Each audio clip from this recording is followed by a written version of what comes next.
We all love the idea of magic, don't we? You know, waving a wand, saying a spell, maybe stepping into a dream and just changing things. The power, the sheer wonder of it. It's a universal fantasy, definitely.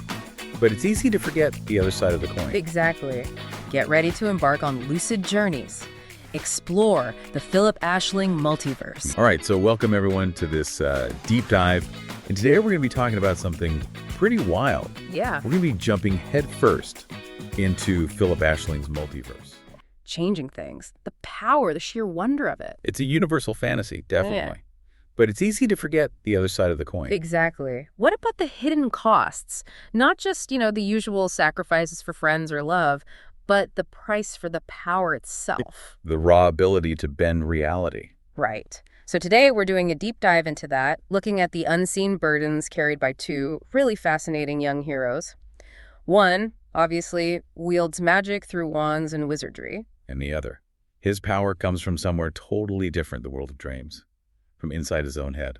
Our mission here is to unpack all of it, the sacrifices, the sleepless nights, the lost childhoods, the dangerous isolation that comes with having real magical power. Because seasoned practitioners, and frankly, anyone who looks closely, understands. Real magic is never free. Never. So to really get into this, let's start with someone many of us feel we know quite well, Harry Potter. I mean, his story feels like the ultimate magical wish fulfillment sometimes. It does on the surface, but look closer, and his whole life is just a masterclass in the cost of having that kind of power. Yeah, and it's tied up with his suffering right from the start, isn't it? Absolutely. From day one, practically. Think about the physical stuff first. That scar. It's not just a cool mark. No, it's agony.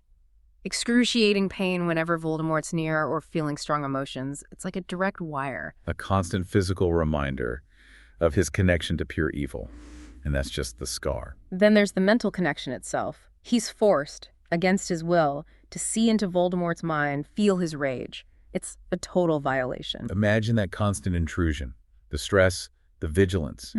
It leads to real physical exhaustion. And that's before you even count the actual injuries. Oh, yeah. Basilisk venom, the Cruciatus curse. Yeah. He goes through intense physical trauma because of magic. And all of this just feeds into the fact that he essentially had no childhood. None. No normal upbringing, no birthday parties, no Christmas presents that weren't, grudgingly given, certainly no family love before he turned 11. Worse than a house elf, really, stuck in that cupboard. He missed out on all the normal kid stuff, friendships, school, just being a kid. And then, bang, he's thrown into Hogwarts and immediately has to make life or death choices. Yeah. As a teenager. The speed at which he's forced to grow up is just brutal. Which brings us to the emotional burden, which is immense. Crushing, I'd say. Think about the survivor's guilt alone.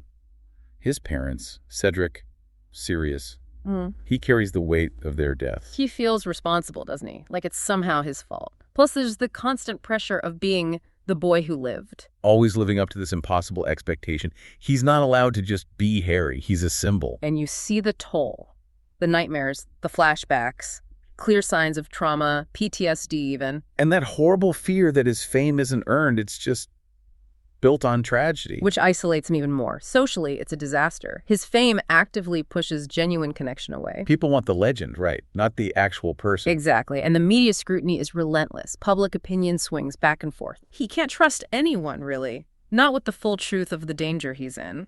And the worst part, just being close to him puts people in danger.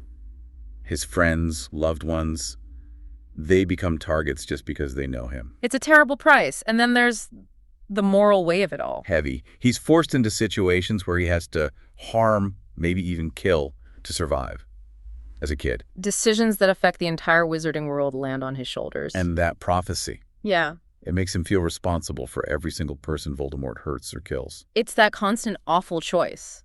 His own happiness, maybe a normal life, versus saving everyone else. An impossible burden, no question. Okay, so Harry's journey really highlights the external pressures, the cost of fighting a very tangible evil. But what if the danger wasn't just outside? What if it was woven into the very fabric of your own mind? That's where our other young hero comes in, Phillip. He faced incredibly similar costs, but his power source is completely different. It's dreams.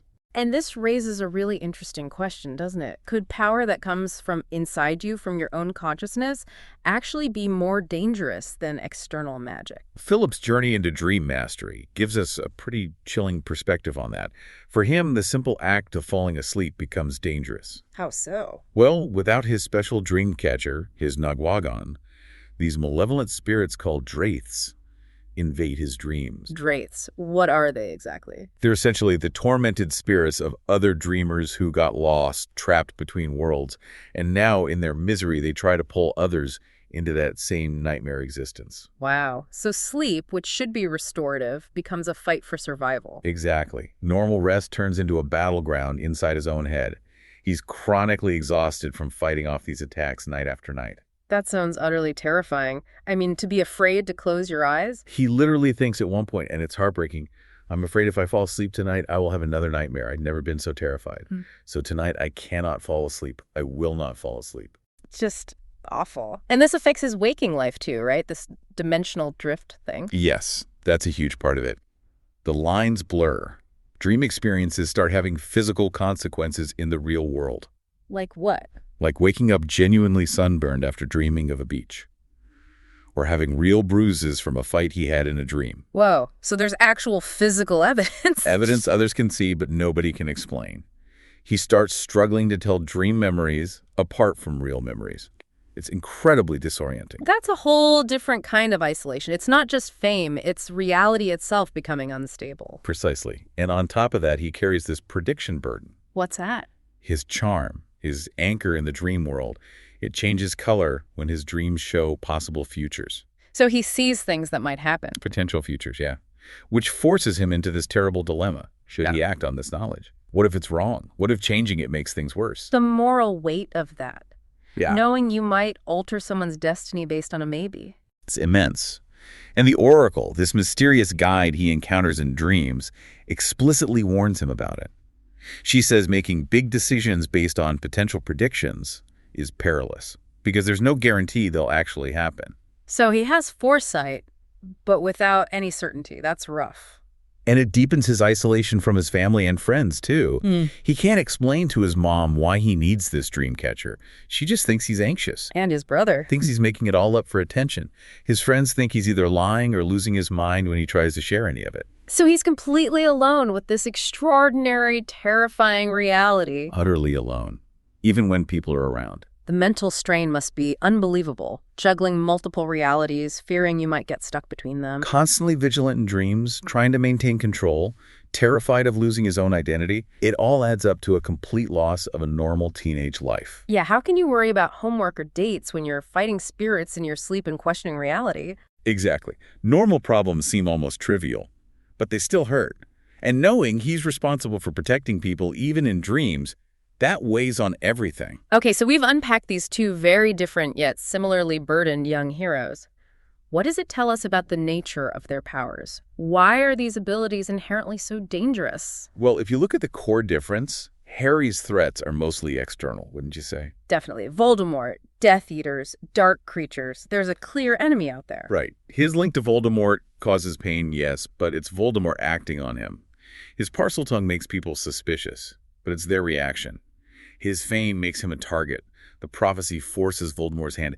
It's all external conflict, primarily. A huge, dangerous external conflict, but identifiable. Whereas Philip's dangers are much more multi-layered. Yeah. And fundamentally internal. How so? His power source is his consciousness. It's not a tool like a wand. It's him.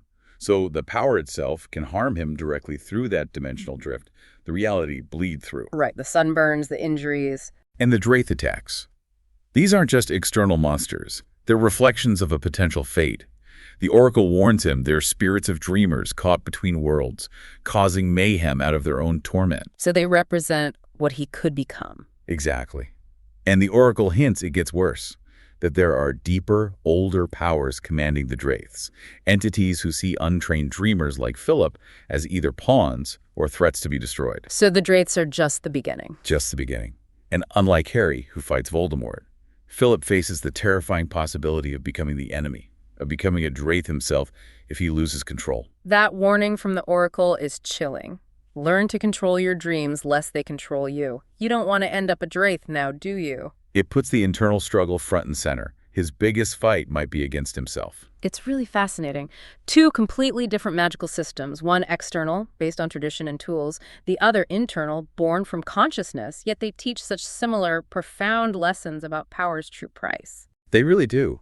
These stories, beyond the magic, are digging into fundamental truths about responsibility, about power, and about what it means to grow up under intense, extraordinary pressure. And neither of them asked for it, did they?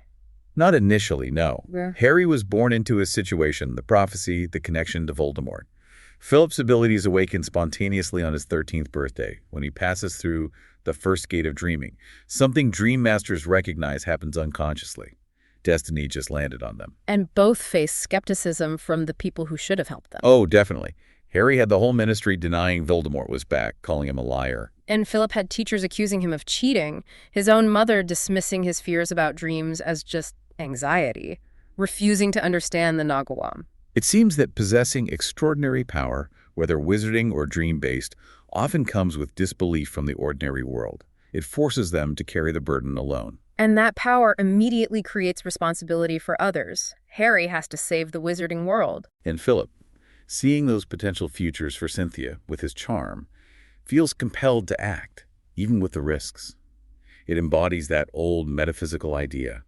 With choice brings great power, and power brings responsibility. Knowledge becomes a source of suffering for both, too, but also gives them purpose, maybe. I think so. Harry, knowing the prophecy, makes every loss intensely personal, driving him forward.